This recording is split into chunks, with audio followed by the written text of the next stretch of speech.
Hey, good evening, everyone, and welcome. I'll call the board to meeting to order.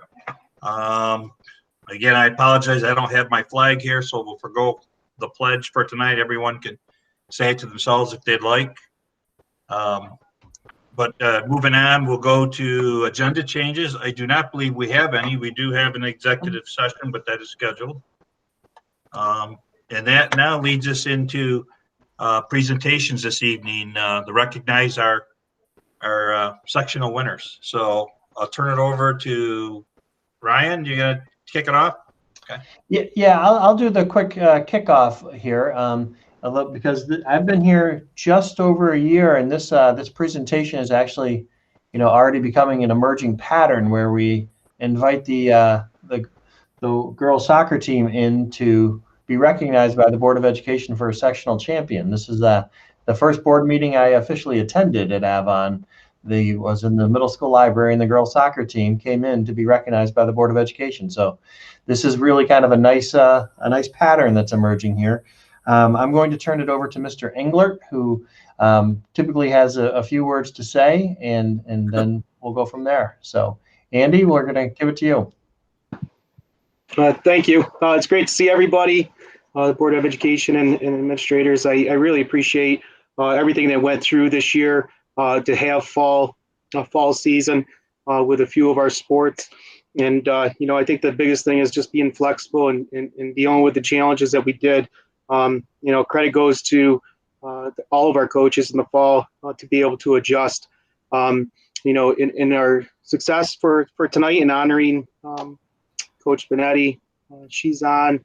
I'm not sure if players are able to get through or not, but they're a lot of them are at basketball tonight.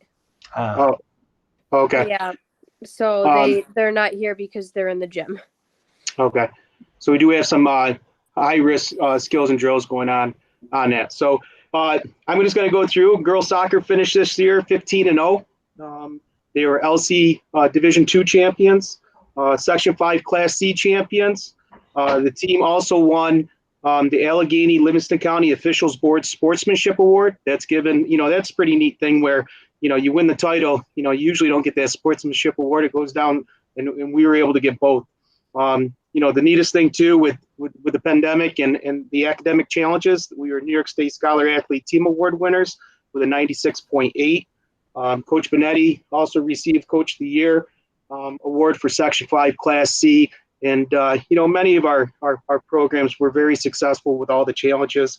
This group here was a group that worked very hard. And I think the really neat thing about this group is they were great teammates. They really got along well. They communicated, and they were fun to watch. I remember the first game of the year with Warsaw. We won 1-0. And I remember talking to Coach of like, hey, what happened there? And it was just a great battle. And that was a game that was the sectional championship game that we hosted the first time a championship that we played in on our own facility. And, credit to all you guys. The one thing is, man, we get a lot of credit on our facility. And I wish to all you for all the time that you put in and even doing it like this. So thank you. Any questions? I'd like to make a quick comment if I can. Coach Benetti and Maggie, you don't know this, but before our meeting here, we were talking about doing some strategic planning about the kind of students' experiences we wanted to create, and the term well-rounded came out. We want to try to develop well-rounded students, and what I heard in Coach Englert was an undefeated season, so there speaks to some talent. I heard a 94.61 or 96.41 overall GPA of the students, so I think that speaks to the academics a little bit. I heard the idea that they're good teammates and care for one another and have supported one another. So I think we can do all of our strategic planning. If we could just have Coach Benetti teach some career opportunities, some career exploration, I think our strategic plan might be done. So no, I just want to congratulate Coach Benetti. I want to congratulate all the girls. Speaking of how involved and engaged they are, they're actually in another opportunity getting ready for sports that are just coming online. Coach Englert and Mr. Wagner have a little Avon Braves pin, and they'll be calling the students down. And Ryan, please include me in that work when it comes time to call the students down to to give out the pins to the girls. They put in a ton of effort, and I think the fact that they could lead wire to wire in abnormal circumstances this year really speaks to resilience. So, Coach, and to all the players, thanks for all of your time and energy, and I hope you had a great experience, and thank you for representing Avon so well this year. We really appreciate it. Your time, your energy, and your effort. So congratulations to you. Thank you so much. Thank you. Without Congratulations. you guys, it wouldn't have been possible. So thank you. I mean, normally we hand out these pins, Yeah. but I think we've handed out so many pins. I'm not sure if you have enough room on your jackets or whatever to put all of them on there, but I'm sure we could work something out though. So congratulations on behalf of the board and Thank you. For everything that you do and the representation of our school district. Thank you so much. Okay. Thank you. Yep. You're welcome to stay. We're going to move to the rest of the meeting. Okay. Thanks. Bye. Move right into our first guest recognition. Does anybody have anything? Marcy, or who else we have on here for guests? Anybody? Jim? Marcy, Yeah. Jim, anything for the Yeah. board? Just Marcy left, yeah. Okay. Marcy's comfortable seats. Yeah. Okay. I'll take items 5, 6, 7, and 8 is one motion if someone would like to make it. I'll move. Jim? Do I have a I'll second? second. Bob seconded. Any discussion or questions on those 4 items? Everyone good on that? Okay. Having a motion and a second. All those in favor say aye. Aye. Aye.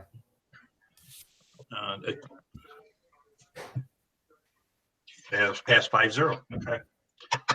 All right. Moving on to items for board discussion and or adoption. Item A, discussion plan use of reserves. I'm not sure who's leading this off, but I'm sure Kristen's going to be involved at some point. Kristen and Ryan. So let's just go to Kristen. We've put together, there's quite a few financial reports here. There's a lot of complex information that we've attempted to boil down to a few key items. So why don't we go ahead and start with the planned use of reserves. This is something that Avon has definitely focused on over the last few years, coming out of the GEA, and the idea of adding a little bit of financial stability to the district. Has been a goal for the last couple of strategic plans, is my understanding. And the planned use of reserves is something that we're supposed to have a specific plan for. And that's something that we're trying to address as we go through this budget season. But I'm going to turn it over to Kristen to give a quick high-level overview of our reserves and some of the planned use of those reserves. And the reserves are kind of complicated because they fall into a couple of categories that some are easier to access and some require voter approval for. So it's a complex field when you get into reserves. But Kristen, I'm going to turn it over to you. Okay. Just going to show you, this is the report, because there was, like Ryan said, there's a lot of data that we provided in this board packet, and it just happens to be that time of year. I just wanted to if you start on the left-hand side of the document, it talks about, there's a column listing all the reserves, and the top 4 are what I call more easily accessible. It's because of the, go ahead, Ryan. Kristen, let me come in for a second. Would it be easier for everyone if I were to present this? Or do you all have the information in front of you? I want to make sure Karen kind of understands that the rest of the board I think they have a good understanding of the reserves, which ones we can use, which ones we can't use, which ones require whatever, but I don't know if Karen knows any of that. So Karen, if you have any questions, just jump right in, or just have Ryan and Kristen just realize that she probably doesn't understand everything that we might be talking about. And the reserves annual report that was also part of the board packet explains the reserves in quite detail and how we've accessed them, used them, and added to them. So that was a little extra information for you. Okay. So do you want Ryan to share the report or just talk about it?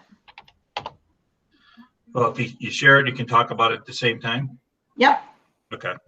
Why don't you share it, so then if anybody's got any questions, they can ask. Okay, Okay, so it's the planned use of reserves, Yes. 2020, correct, Kristen, is the one that I need to be calling up yep, it's out of, Yeah, out of our shared drive?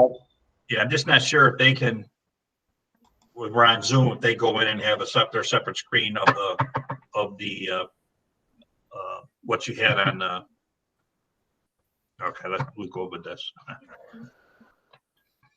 that's Okay. not that one. Wrong tab. Wrong tab again. Okay. Should be seeing the planned use of reserves. Everybody seeing that? Yep. That's not, oh, that's not the right one. Oh, yes, it is. Yeah. It's just very small. Mm-hmm. Okay, let me just fix my screen here for a second. You're still seeing it, correct? If I do this? Yep. Yes. All right, and then I can blow it up. And Kristen, if you just want to give me some verbal keys to navigating. So come here.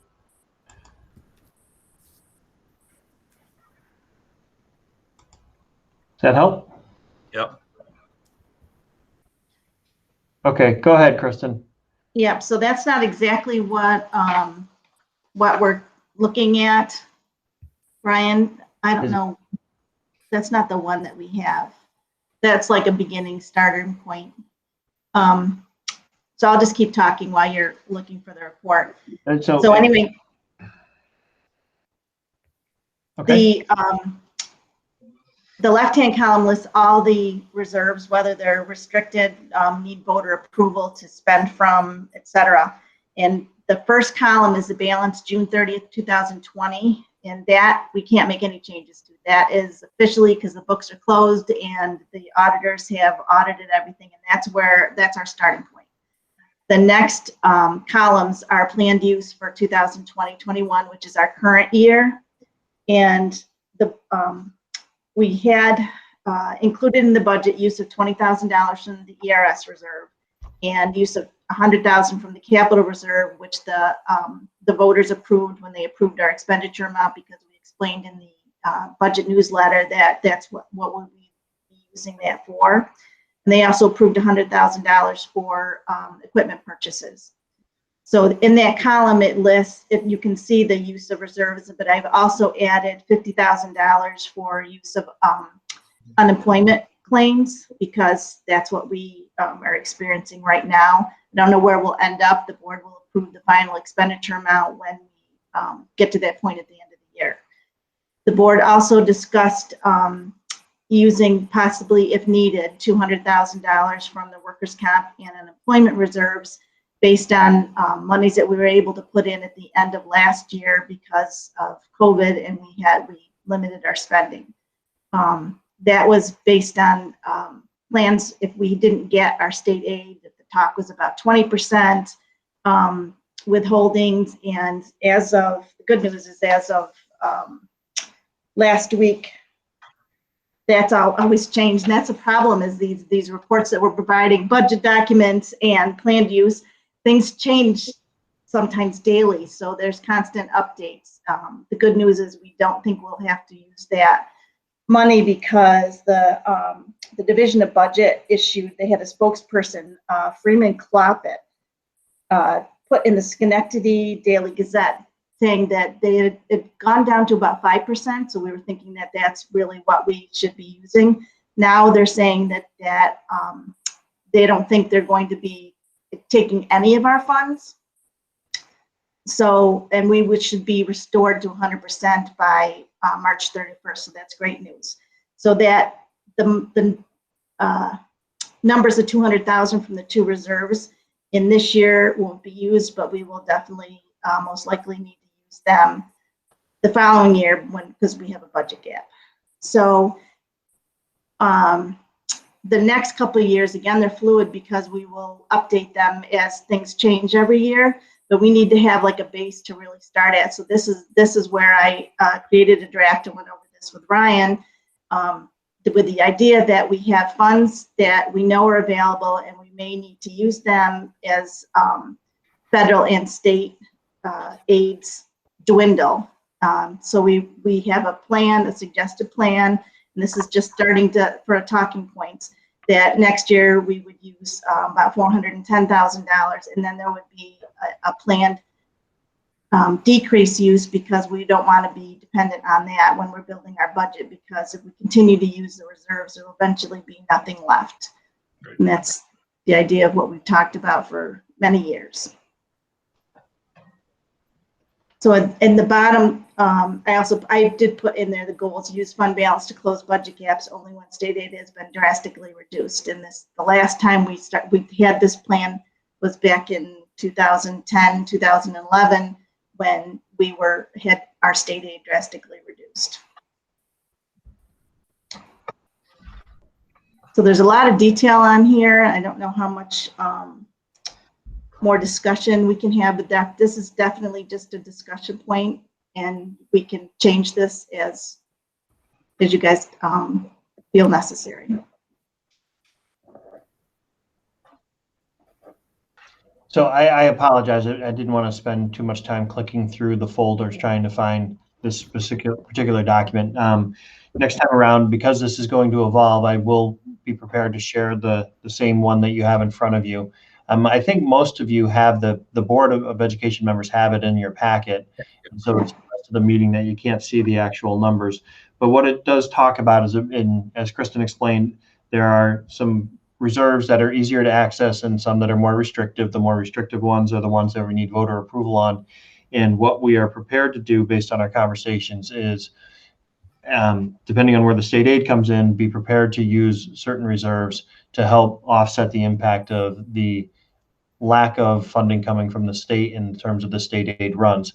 And then, as Kristen talked about, it needs to be a sustainable plan. We can't overly rely on all of our reserves, because once that money is gone, it's gone. And it helps for a short-term plug, but longer term, you don't want to be in a position where you have no money in the account, so to speak. And so what the state asks us to do is smartly use our reserves over time. And so that's what we're trying to systematize, is giving a report about where our reserves are, and then adopt on an annual basis a plan for how we're going to use the reserves going forward. So it would become a rolling look at our reserves and how we can use them. Are you saying the state is asking us to do that? I mean, we choose to do that. The state's not asking. I mean, if Como had his way, we would use all of our reserves completely.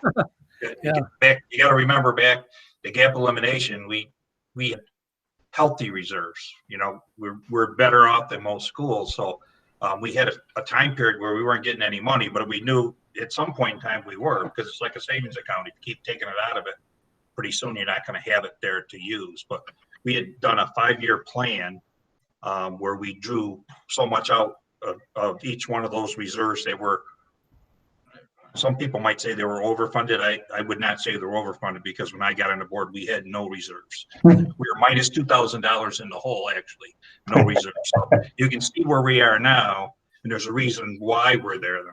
But fortunately, that helps us get through this. So the next couple of years might be a little lean because of COVID and so on. So we have the opportunity to use some of it, but we also have to cover ourselves in case something happens. Yeah. You know, if I'm not sure which ones they're able to do, but if we reuse the insurance reserve or something, all of a sudden we had something that went wrong and we didn't have the insurance reserve to cover it, we'd be going out and borrowing money to fix something. So Kristen's got a number in her head where she thinks that we really got to have, and she won't let us go down below that, I'm sure. But I think it's one of those different reserves. So anyways, Kristen. Right, so what Ryan was referring to is that the New York State Comptroller strongly recommends that the Board of Ed approve a plan. So really the plan that the draft that we presented is a format of really what we should have, and we should be reviewing this annually. And because we didn't have any financial difficulties for years, it just kind of wasn't updated. Well, we're back in that spot again, and we really need to have a plan. Again, it's fluid. It doesn't have to stay the same every single year. It should be reviewed every year and adjusted as needed. And I've already got a column, this year, 2020-21, I can update now based on information that we got on Friday. Yeah, so the plan is not how are you, like, to spend all the reserves. It's how are we going to spend the reserves? Like, so on an annual basis, having a discussion. There's no expectation that we get rid of all of them, because I think you're absolutely right, Rodney. You don't want to be in a position where you're taking a loan to pay off the credit card, so to speak. Right. So by the time this year's budget process is completed, we would know what to put in for 21-22. So we would update that as needed and then plan to moving forward. Okay, questions on reserves?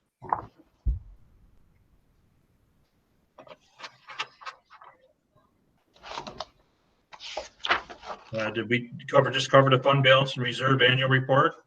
Nope, that's actually the next transition. So the plan is kind of a look at where they stand and how we plan to use them over time. The fund balance and the report is actually a specific report for the important closeout. And so that's a report that's done on an annual basis that the board gets.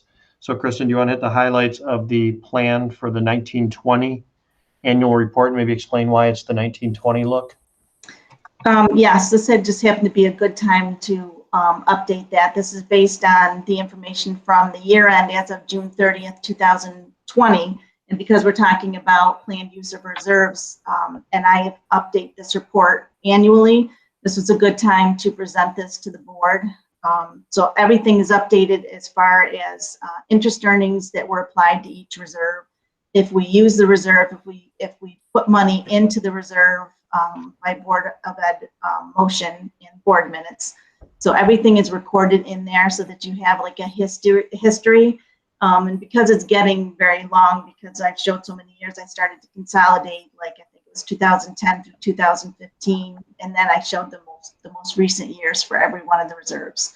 It gives a nice description of what the reserve can be used for, how to access the funds when needed. Just it's a great comprehensive report for you to refer to when needed.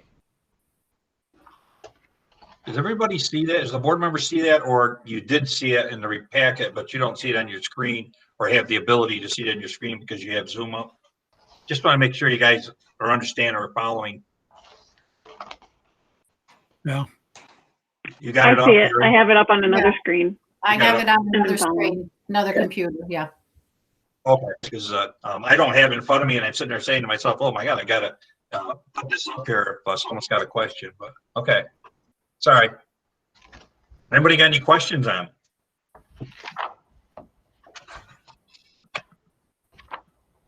No questions. Okay, well, let's hit the state aid. I have one. Go ahead. Sorry, I have one quick question. And it's so where is this money? Do we ever put money into the reserves, and where does that money come from? Yes. So usually, if we have funds left over from the prior year, the board makes a decision of where to put the money. And so, like we knew we had some money left for at the end of last year because of lack of spending, because we pretty much shut everything down. And knowing that we were going to have a shortfall this year, expecting that, it's kind of been put off for a year. The board made a resolution to move the money into certain funds like unemployment or workers' comp, because we knew we were going to need to use that. Now we're learning it's not this year, but it will be to be used for next year. So and then just to add to that, Kristen mentioned before, in our budget planning processes last year, we had talked about the use of some of the easier access reserves should there be a drastic withholding of state aid. And that's what we're talking about. The latest conversation is around 5% withheld this year. But the question is, once that 5% is withheld this year, does that then become your new starting point for next year, or will it be what is being communicated right now? And that's just part of the process. Some would call it gamesmanship of the governor in creating the budget every year. So there's a certain amount of a guessing game. We were told this year that the withholding of funds is definitely going to happen. So we move forward with the school budget with the idea that if we needed to access some shorter term reserves, we would. So that's still a little unclear as far as exactly how much we'll have to hit them for this year, or if we will have to hit them this year. And that's just, we're surfing in unknown, but we need to have a plan for what we're going to do if something drastic were to happen. And we just can't create our own reserves. We have, the state tells us what reserves we can have, like an unemployment reserve or a teacher's retirement reserve or civil service reserve. We can't just create them ourselves. It'd be great if we could, because we'd have different ones for different things. But I think they just allowed us to create one last year, and we put money in it at the end of the year. One of the one reserve that we thought we're certainly going to need the money at some point in time. Otherwise, you got to take it out of the budget somewhere or put it in the budget. So that's why you have the reserve. So. Yep. So that was the technology reserve we created last year, and then we approved a transfer of about $56,000, I think it was, Kristen, to that at the end of the year to start funding that. So the community has to both approve the creation of the reserve and, in that case, the funding of the actual reserve. And then there are limits as to how long you can fund some of the reserves as well. So we have a capital reserve now with money in it. It's listed in your report, but we can't keep putting money into that account because the date of that reserve is up. So now we will likely this year be asking to start another capital so that we can start funding that capital reserve to help offset future planning for additional facilities that may happen after this facilities project comes to completion. So there's a lot of regulation around it, and the report tonight is around just being transparent. So there's a report of what happened with last year's reserves and fund balance, and then we're talking to you about a plan for what using our reserves in the future will look like if we need to, with the idea that we don't want to give away, we don't want to drain the bank account. It'd be bad to be in a position, especially when we know with federal stimulus happening now, the expectation is in another 2 or 3 years, there's going to be a financial cliff when the state is back having to fully fund the state aid to schools, when what they plan to do in the next couple of years is offset the state's commitment to schools by using the federal money to supplement some of the schools aid. So in 3 years, the rent will come due back to the state and we'll be in a mess again. So we'll need to be prepared for that. Okay. Anybody's got any questions on that? Because we could vote on to approve it. And I know it's the first you've heard about it, but you've had it in there. Is everyone comfortable? Someone want to make a motion to approve? I'll make it. Bob, Beth, seconded. Any further discussion or questions on the report? I just want to check in with Karen to make sure that she's comfortable. Yeah. Okay. So really, this report, Rodney, is just a summary of what's happened and where we're at as of right now. So there's not going forward. It's not changing anything, right? It's just accepting the board. We should have that just as a report that's accepted by the board. Okay. Any other comments or questions? Not all those in favor say aye. Aye. Aye. Okay. Opposed? Passed 5-0. Okay, now we'll move on to the state aid runs, equipment, budget aspirations, and all that good stuff. So I started to allude on it. I'll boil down the original executive proposal was a little more optimistic than maybe we expected, but it's because he's heavily relying on what he thinks is going to be federal stimulus money for this year and for next, for the coming year and for the year after that. So that's the offset to the schools will likely be not as extensive this year, but it's freezing state aid again so it'd be 2 years in a row with a frozen state aid. And then the other proposal that the field between the boards and the NISCUS fought off was the idea of collapsing of service aids. There are 11 different aids or accounts where you get reimbursed. We get reimbursed based off of what we spend, such as transportation, for example.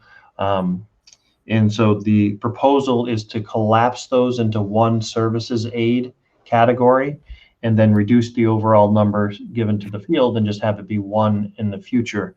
The field is against doing that because it makes the future revenues less predictable. But that's the current standing right now, but that is a part of the executive budget. The other thing that was part of, What's that? He proposed that last year too heavily, but it didn't Yep. get through. A lot of advocacy against that, so hopefully it continues this year. And then the other thing that's mostly new is the STAR payment was shown to be a part of the state aid, the executive budget. And most people think that that is an effort to show a maintenance of effort requirement needed to keep the federal money flowing to New York State. So I think that that is a little bit of posturing to show so that the money keeps flowing to New York State. That's a brief overview of the state aid runs and equipment. When we have a little bit more information, we will put together a presentation with those specific numbers in it. Any questions that I can answer in regards to just the state aid portion of this particular item C? Then we'll move on to equipment and budget aspirations.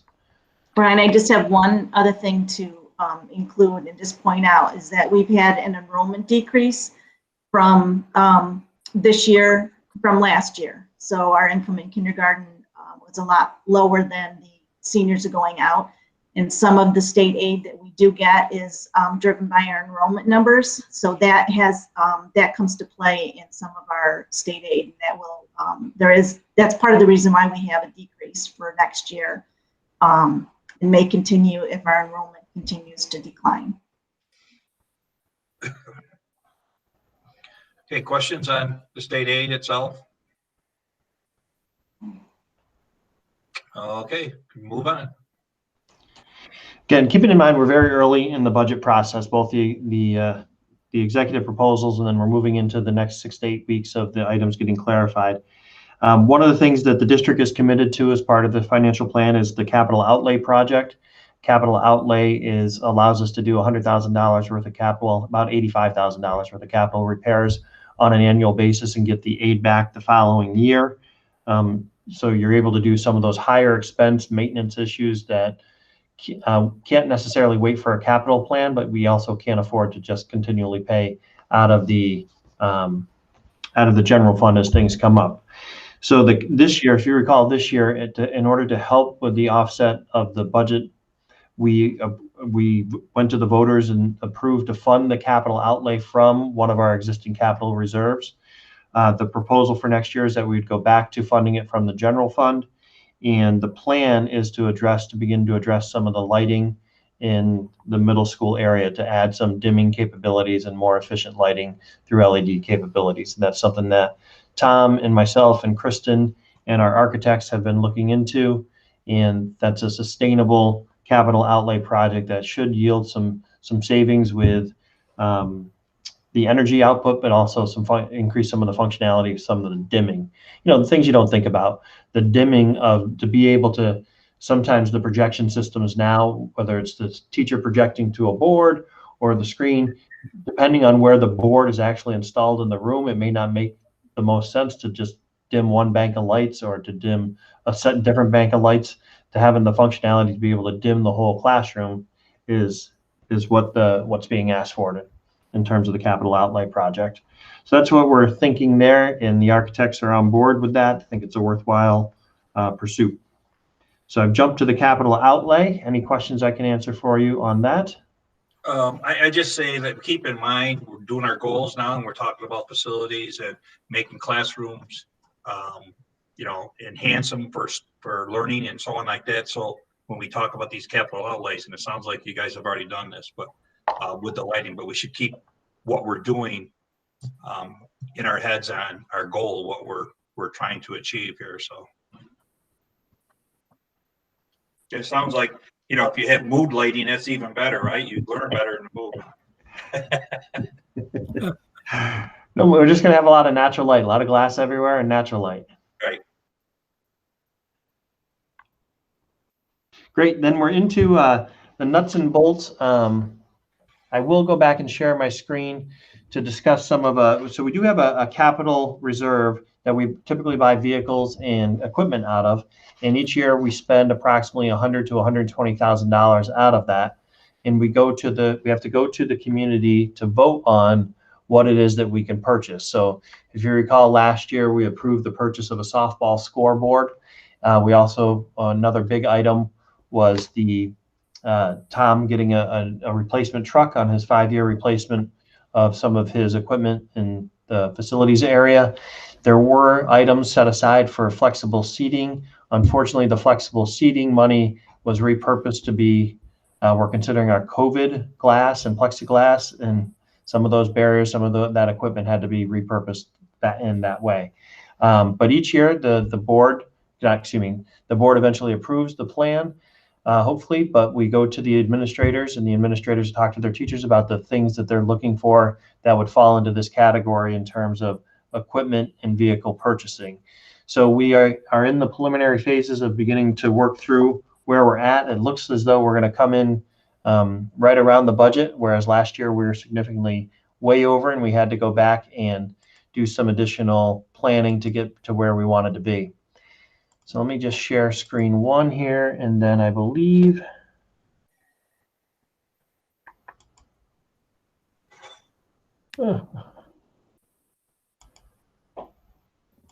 I've opened too many tabs.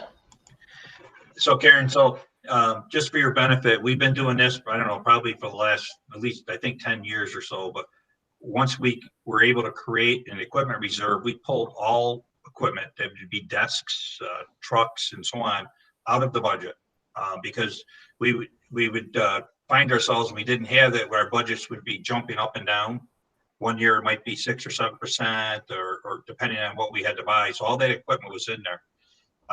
So then the tax cap came along too, so that restricted you even more. So the board chose to do this with reserves. The downside of it is if the voters should vote it down, because they have the final say whether or not we can spend the money on the equipment. If they vote no on that proposition, then we cannot buy any of that equipment. So it's worked ever since we've had it. We fund that. We try to fund equipment reserve yearly. We try to put some kind of money in that if we have fund balance, and create new ones, because they're only good for 10 years, and then you got to stop putting money in them or using them up. Still 10 years, Kristen? Yes. Yeah. So the downside was voters turn it down. We don't get the equipment, but our budgets are flat or more evenly, and we do it. But this is something the board chose to do once we were able to create this reserve. So a very high level overview of where we're at. We're not exactly finalized, but a saxophone coming in. This was actually tabled. There were 2 requested last year. We did 1 last year and 1 this year to help offset and smooth kind of the expense there. And this is for some of our occupational education classes, having some functionality within the classroom there. Moving down, the baseball scoreboard. Do you recall the baseball scoreboard? Looks like it's permanently on after talking with Tom and him talking with some of the folks who helped with the scoreboards. We believe that we're beyond shelf life for that scoreboard. So to replace the baseball field scoreboard, this portable ticket booth is generating some conversation. The folks the event managers who were out at the soccer field this year, they were out there much later in the year, but this was actually something that Andy was talking about this year before I started, actually. The idea of a portable ticket booth, so they'd have some cover if it's raining or snowing a little bit. That seems kind of expensive. Mr. Wagner and Mrs. Miller are going to talk to some of our teachers to see if perhaps building something might be a more cost-effective way to go. But this is a great process because it starts the ideas flowing, or what are the things that would help us, and then we try to find a cost-effective way to get there. The furniture in Jackie's area, there are 2 desks in there, and they are beyond overdue. We're in the process of placing 1 this year, and the second one will be next year, just kind of, again, smoothing the curves there.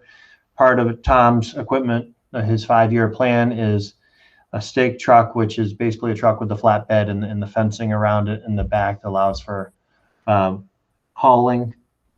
And then the flexible seating, which has been in a district initiative that started with the book, The Space, a few years back, that I'm learned a little bit about in more recent years. And then we did offset some of that money this year, repurposed it for other things. So we're recommitting to it next year. And to recall, that's not just like comfortable seating for kids, but that to do the flexible seating actually ties pretty well to a 1-to-1 initiative. When you think about even when we're in the all-purpose room doing our session the other day, I had my device, our first strategic planning session, I had the device. One of the first things I do when I'm in the all-purpose room is I pull 2 desks together, because as soon as I put my device on my desk, I don't have a place to write. So by having 2, it actually makes it a more functional space. If you're going to be one-to-one, the furniture has to support the one-to-one. So that's a part of it. Also, in terms of thinking about social emotional learning, the idea of having some space, or some students who may have some fidgety sort of needs, if they're like on a ball or in a chair that rocks or on a stool that rocks, or they have to incorporate a little bit more of their sensory motor skills, it actually helps them to focus, because the fidget is taken care of in a way that's not just, a teacher getting on a student's case for leaning back in the chair. I did that on more than one occasion. I had to have my chair back and would get in trouble for that. And I'm looking around the screen, I'm guessing some others also lean back in their chairs sometimes. So now they build the furniture so that it'll tilt itself without it being, you're going to break the chair conversation all the time. So that actually helps to support the social emotional learning that some students need, by providing some choice in the seating and also some flexibility in the seating. So these aren't things that are just simply luxury. They are as it relates to the flexible seating, they do tie to some of the technology initiatives, as well as the mental health and social emotional initiatives as well. That's a brief high level overview of the plans that are coming in for the equipment purchase. Kristen, there was another outstanding one that we talked about last week. Do you recall what that was? Somebody was giving... we got to be talking about bus pretty soon too. Yes, that'll be upcoming when we do the transportation budget. And Ryan, I know we did talk about something, and I'm coming up blank right now.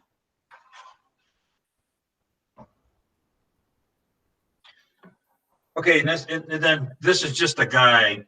You don't take it because it says it's a saw top table saw with 30-inch aluminum extrusion fencing system. It may not be a 30-inch, it might be a 28 or something, but the equipment they need is a saw. So I mean, it's not the model number and everything's not written on this when we order it. So any questions? Ryan, it was auditorium lighting. That's it. And microphones. So the microphones are an ongoing replacement cost, trying to build the inventory. And then some of the lighting that emerged during the project wasn't necessarily covered by the project, correct? Like for example, the panel switch, how you actually turn the lights on and off, is something that had needed to be upgraded as a result of the project. Correct.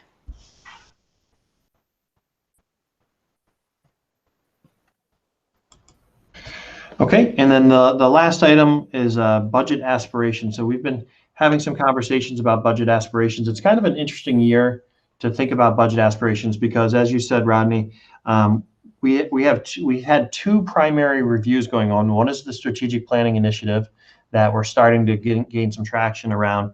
The second was a review that started last year when I first started working with, when I came to the first board meeting. Mr. Brondon talked to the board about a 0.4 school social worker because the district had just lost the Casa Trinity contract to do preventative education. So instead of renewing the Casa Trinity contract, John worked with the board and worked with the leadership team, and a 0.4 school social worker was recommended. We successfully hired in that position a 0.4 person. And a part of what we were doing is working with Jackie and the leadership team to put together a review of mental health services in the district. There's been a few things happening at the state level in regards to mental health services, and we can do a presentation on this in a future board meeting. But at the state level, a number of things were happening in terms of requirements. The first is social emotional learning benchmarks. In 2018, the schools, state ed asked the schools to implement new benchmarks for social emotional learning, making it, as Rob talked about, the soft skills, making more of that an expected part of teaching at school. And it's the kind of thing that typically falls into pockets, like you might do something really, really well for a couple of years, but unless it's embedded in the curriculum or in the program, it can ebb and flow. It can, the results wane. So it's social emotional learning benchmarks. At the same time that was happening, the state also required additional mental health learning. They called it the mental health literacy framework, and it's particular curriculum outcomes that are expected to be a part of your health curriculum. So a lot of people don't understand the health curriculum. The health curriculum is actually a K-12 curriculum. In high school, there's usually a course called health that you have to take in order to graduate, and that's a part of the health curriculum. But we're responsible for other teachings of students, like vehicle safety. Hand washing is actually one of the things. There's a variety of outcomes that we're expected to teach, and usually it's just embedded into a program somewhere, but it's actually a part of the health curriculum. So now being more explicit around our teaching of mental health and mental health awareness is more of an expected part from the state, and that's happening at the same time the social emotional learning benchmarks were rolled out. At the same time that's happening, within about a year of that, there were new requirements placed upon counseling programs. So the idea last year, the Board of Education approved a counseling plan. So the counseling folks need to have a counseling plan that is approved by the Board of Education on an annual basis. So, and part of that expectation is that there needs to be an advisory council for your counseling program. So all of these things were happening at the same time. These external requirements around social emotional learning, around counseling regulations, and around mental health literacy was happening externally from the state. At the same time, Avon is going through a little bit of a transition where we've hired a new counselor, K-8 counselor, this is her second year. At the same time, preventative services were going away and a new .4 social worker was starting. So it just seemed like a good time for us to step back, to interview where we want to be, do some shared learning around these documents and what's expected of us, take a look at what's being expected of us and how we're staffed to do that. And we're in the process as a leadership team of looking at that. We just met with the consultant who did the report for us last week, and she has produced some recommendations that we're trying to follow through on. So one of the things that we're trying to examine is just how we're staffed in the mental health side of the house. So if I think about having school counselors, we have school counselors, and we have 2 school counselors in grade 9 through 12. We have 1 school counselor in grades 5 through 8. We have a 4th school counselor who is assigned to grades 6 through 8. If you talk about our school psychologists, we have a school psychologist assigned 9-12. We have a school psychologist assigned K-8. We have, in addition, we have a social worker. We have 1 social worker who's assigned for K-4, and we have a .4 social worker who's doing work with a variety of families, both gen ed and special ed, in grades 5 through 12. And so to think about how that staff is deployed has evolved over those changes coming in at different points in time. And now we're just trying to step back to say, what's the right way for us to organize? So how does this tie into an aspirational budget? We're thinking that we're going to need to do something to augment our services in the mental health field. And augment's probably a bad word. If you think about the .4 social worker is really a replacement for the preventative service contract that we had. So that was really a 1-for-1. And then additionally this year, right after I started, we did some checking because we had caught wind that a person who was assigned to Avon and contracted from the county was planning to retire. When we checked, that person was planning to work through this year, through the end of this year.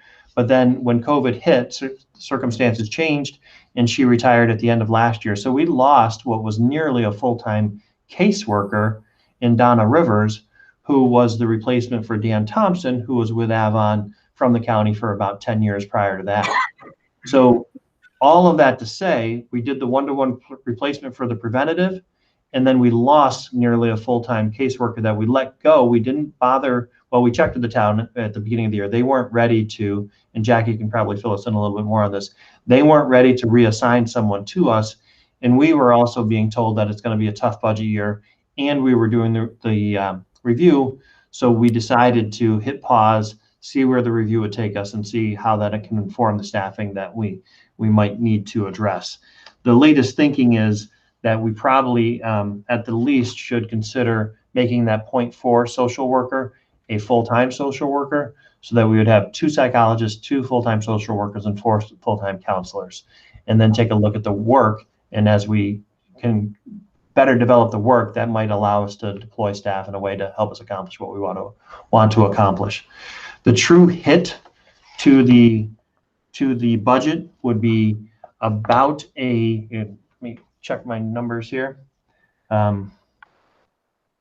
It would be adding the 0.6 only. Part of that 0.4 right now exists in a grant. We would have that remaining portion exist in the grant, and we'd be looking at simply a potential $37,000 increase to the general fund, and that would cover the salary and the benefits from where we're at, what's in the budget now.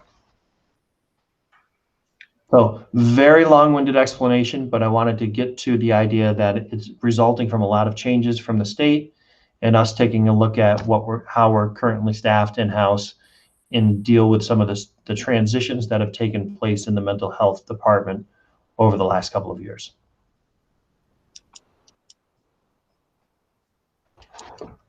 And that's all the estimate, that's the only addition that you guys had, right?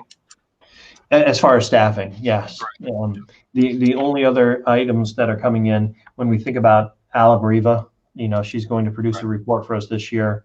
Depending on where we're at, the possibility of having some additional funds next year to continue our work with her next year. Some of that could come from what is traditionally a budget line item that the superintendent has some discretion over.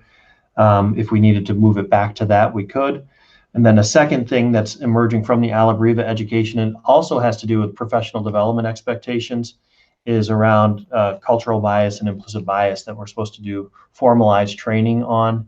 And to my knowledge, when I talked with Christina and Jackie, I think you and I talked about it maybe in the summer at one point, Avon has not really systematically tackled that professional development requirement, professional learning requirement that came out about 2 or 3 years ago. And it's interesting that it's coming out of the strategic plan now too, as something that needs to be addressed. Questions? Comments?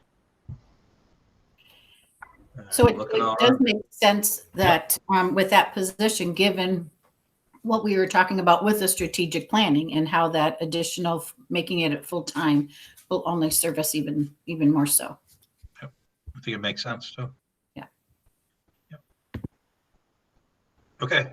Nobody's got any questions. We'll move on to our next item, which is the COVID update.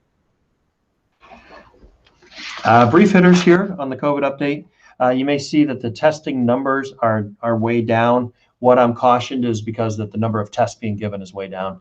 The positivity rate when I checked today was at 6.4% for the 7-day rolling average, which is down from where we were when we were over 9%. So that's good news.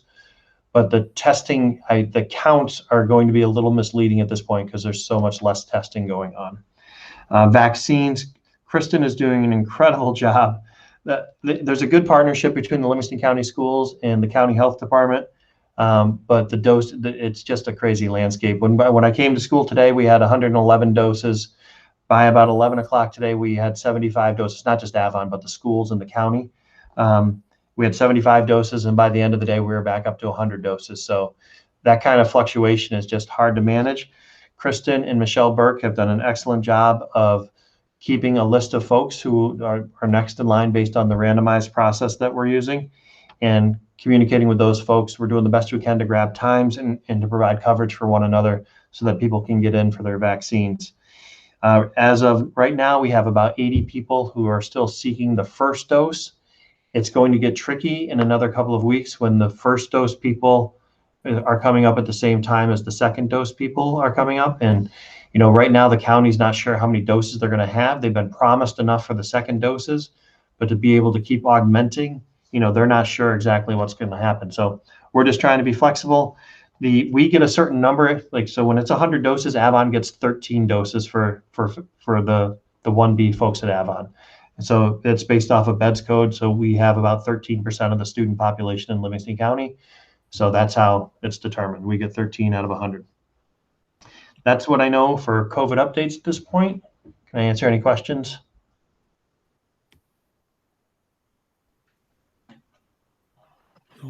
Nobody? Everybody else all set? Okay. Well, you can go right into the strategic planning. Strategic planning. So this is really for Marcy. Everybody else, just prior to the event today, we have received a report. The Board of Education has done a session. The leadership team has done a session with the consultant, and an executive summary has been produced. And that executive summary has been shared with 3 different school-based teams right now. Part of the executive summary is that there are over 1,000 pieces of information between surveys, survey respondents, interviews and focus groups. And what we're doing with the in-house teams is going through the executive summary, and I'm doing what I'll call a fidelity or a quality check, just to see if the recommendations or the findings that are being shown, articulated, are credible to the shared decision-making teams and school improvement teams that are working with them.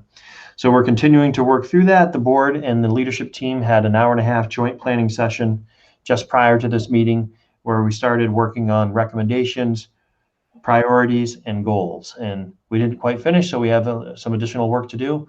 Once we settle on those, that information will go back out to the school and to the community, and we'll begin the process of figuring out how are we going to achieve those goals. So we are on schedule with the strategic planning process. Can I answer any questions? Or does anyone care to comment on the strategic planning process? I have a quick question.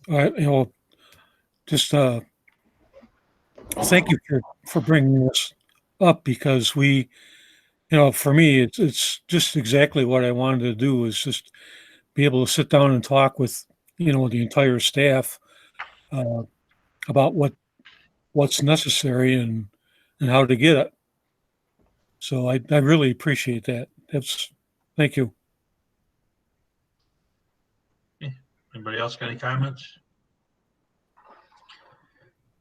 Okay. Thanks, Ryan. Moving on, President's Report. Everyone got the email from Ryan about our meeting on the 22nd that we had to move to the 24th. Thank everyone for responding so quickly and being able to move that, just so that we give Maya some time to make sure that we get our board report correct and any changes we need. So it's already on your sheet for tonight there. It's moved to the Wednesday and the 24th. And I guess I'll turn it over to you, Beth. Legislative, you got a big shindig Saturday? Yeah. So on Saturday the 30th at 9 a.m. is when we're starting. I know it's over in Leroy. Is there anyone that signed up of the board members that are going in person? There are 3. There are 3 folks who are registered to go in person. I don't have the list right in front of me, but we were 3 and 3. Okay, I'm one of them. So we will be receiving. Okay. Yeah, I signed up too. Yeah. Oh, well, raise your hand then. You're attending it, right? Okay. All right.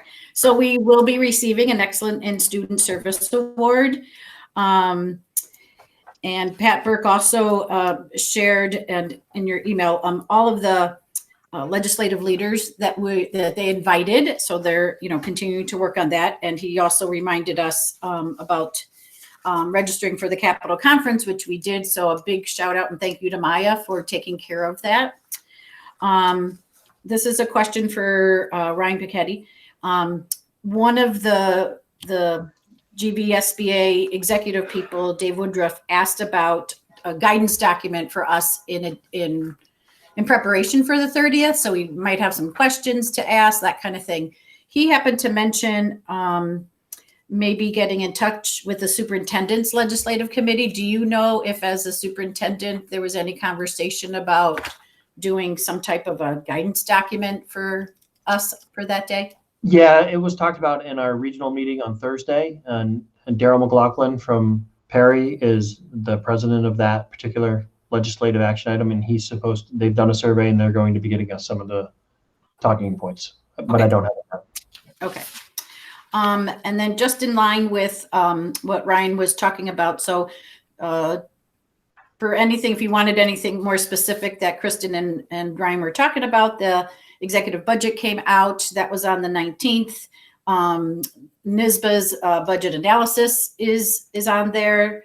And also anything to do with the school, the runs, and all that information really kind of started coming out the 18th of January to as of, there's an onboard one today. So really good resources that we should be, just checking and reading over. And if you have questions, let me know. About Dave Woodruff, it sent out a note kind of late, but he had one of the suggestions in there, especially that we're doing a lot of Zooming about the service awards, that, it'd be really nice if we came to the school district and actually did that. So maybe you could work with that group for like next year, or, instead of trying to bring the groups on a Saturday morning or something like that, they actually come to the district. So the whole, whether it's an auditorium or so the whole district can see that we're being recognized. So I know Dave Woodruff had put it in there, and I think they talked about it at the BOCES board meeting or one of the meetings. Right. But yeah. So that was what I was referencing, Rodney. And when I asked Ryan about the superintendents, right, I know they wanted like a position paper, something that they have all written up so everyone's documented. But the service award is something that was new, and we went. Was it last year? Was it last year when they did the service awards? They've done it for a couple of years, yeah. Yeah. But, to really have the groups there, having the district being able to see it, whether it's better to do it at the school district and maybe there too, I don't know. So. Yeah, and that's why I wanted to make sure we at least had somebody there representing the district. Sure. So. I'll be on Zoom. Okay. So who's going? Ryan, you're going? I was planning to, yes. Okay. All right. It's actually, I was going to bring it up actually in the executive session, but it's actually been a little bit of a source of a challenge in that how many people are going to the Leroy Conference Center. There's some concern about capacity. Right. So we're actually being encouraged to limit the number of people who go live, because I think the max capacity, anybody who's over the max capacity is going to be in another room Zooming in. So if you're going to Zoom in, you might as well be in your living room. But so I was going to bring that up at executive session and follow up with an email tomorrow about that. Okay. So we can. Yeah, I can step back. I just wanted to make sure we had somebody there to receive it.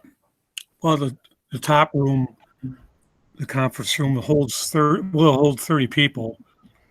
The excess would go down into boardroom A. And again, that's Pat says he's got that under control. So just to let you know.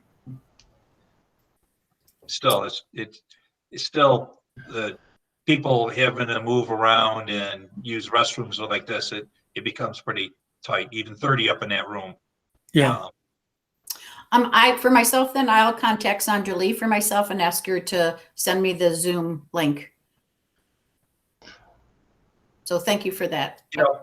You can make your own choice on that, Beth. Yeah, if you want to go, obviously, but I mean, they're just trying to say that they're trying to limit the number there, because I'm not sure how many of the representatives are going to Zoom or actually show up.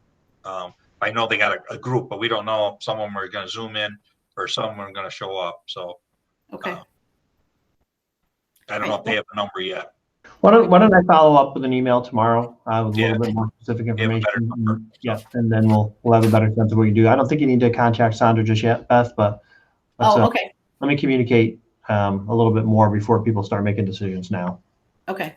The last thing, again, and we get them through our NYSBA emails, is they have their response to the executive budget. They've done an analysis. I know Ryan and Kristen touched on that, the things that might not work well for what the governor is considering. So if you wanted a detailed information on where NYSBA stands on some of the budget priorities, that's available online already. I think they may all get the email. That's what I'm saying, to go ahead and check if you want more detailed information. I'm just reminding people to they can go there. Get those, especially it's usually Brian Fessler is the one who sends them. So I'm done. Okay. Thanks, Beth. Administrators report. Questions on the report that was sent out to anyone?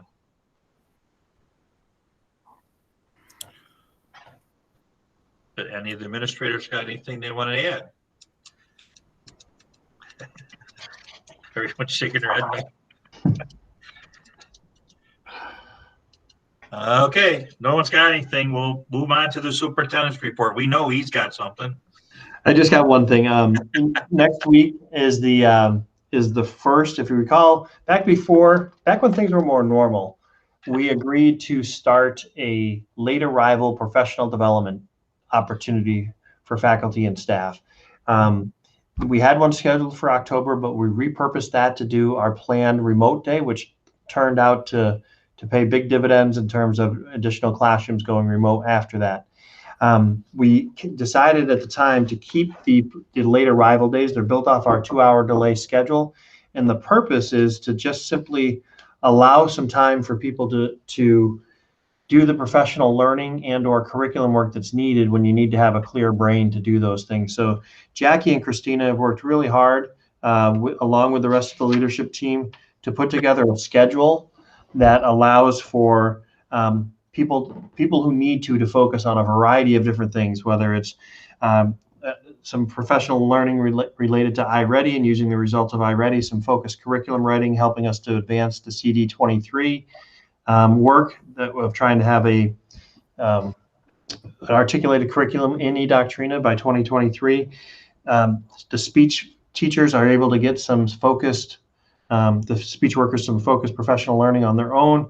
They've organized opportunities for our aides and assistants to do some masterclass self-directed professional learning during that time. And also the mental health team will be getting together to start exploring some of those crosswalks. It's really challenging to plan those days because the transportation bus runs are off. It's not 2 hours where everybody is all together, but some are starting at 7:45, and then some will have students coming in at different times as well. So it's really, they've done a great job of making sure that there's some focused work for everyone. It's our first time through trying something like this, so I'm sure it's not going to be perfect. And we'll collect some feedback, we'll observe what's going on, and figure out how to improve the next ones coming around. But it's our first time doing this, and I just wanted to remind the board that this is part of the instructional calendar that we approved last year, and the plans are coming together. They're being communicated out to faculty and staff, and I plan to send a communication to the community as well as a video that I'm going to make for the faculty and staff, and a video for the community to explain what they are. Perfect. Can we answer any questions about the professional learning day? We appreciate the risk taking on this to try something to allow us to do some systematic work rather than trying to schedule another full professional development day. It really is helpful to be able to buy a nice 2-hour chunk of time where people can focus on something. We got any questions or comments? All good stuff. Yeah. Thank Okay. you. Moving on to roundtable. Beth. Well, I'll switch to Karen. You got anything, Karen? No, I don't. But going back to Saturday, I think originally I had said I was going to go in person just because I didn't, it's a new thing and maybe putting names to faces, but I did actually already contact Sandra Lee and said that I would just Zoom in. Okay. Anything else, Karen? No? Beth? You're back on. Oh, Yeah. you're okay? Okay. I thought you were going to get pulled up. I just needed to plug in. Nope, I'm good. Thank you. Jim? I don't have anything, but I'm also Zooming in for that meeting too. I'm not going in person. Okay. And Bob? I'm all set. Okay. All right. And you're going in person. All right. You got our next two board meetings, February 8th and then the 24th. You got a school break in between there. I guess we all could use that. It leads us to our last guest recognition. If anybody has anything for the board, Jim or Marcy? Nope, thank you. No? Okay. We do need to go into executive session. Let me just remind the board that you completely log out of this screen that you're on, log into the executive session, and then when we're done, log back in to this one. Okay, you don't want to leave this one open, correct, Jim? Correct. All right, so I'll entertain a motion to adjourn to executive session. Someone wants to make it? I'll make a motion. Karen, second? Yep. Okay. All those in favor say aye. I Aye. Opposed? We are in executive section. Thank you, everyone, for